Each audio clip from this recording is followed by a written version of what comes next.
Apa itu makar? Kalau kita buka kamus hukum, makar itu jelas upaya menggulingkan pemerintah yang sah dengan cara melawan hukum.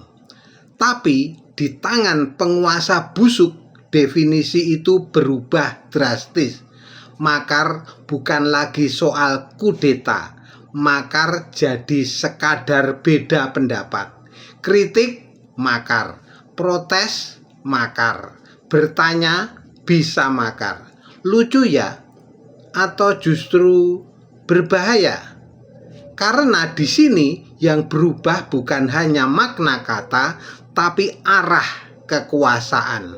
Ketika penguasa mulai takut pada suara rakyat, mereka tidak lagi melawan argumen, mereka melawan orangnya. Label makar jadi alat, bukan untuk menjaga negara, tapi untuk membungkam suara. Dan ini pola lama. Setiap rezim yang mulai rapuh biasanya melakukan hal yang sama, mengganti dialog dengan kriminalisasi. Mengapa? Karena lebih mudah menuduh daripada menjawab, lebih cepat membungkam daripada menjelaskan, dan lebih nyaman mempertahankan kekuasaan daripada memperbaiki kesalahan. Masalahnya, kalau semua kritik dianggap makar, lalu siapa yang masih berani bicara?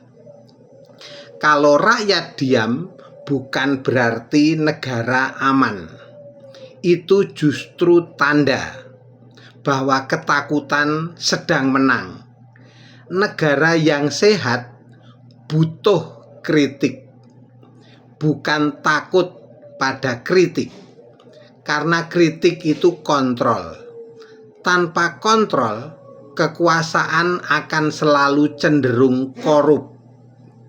Jadi pertanyaannya sederhana. Hari ini yang disebut makar itu benar-benar ancaman negara? Atau ancaman bagi kenyamanan penguasa?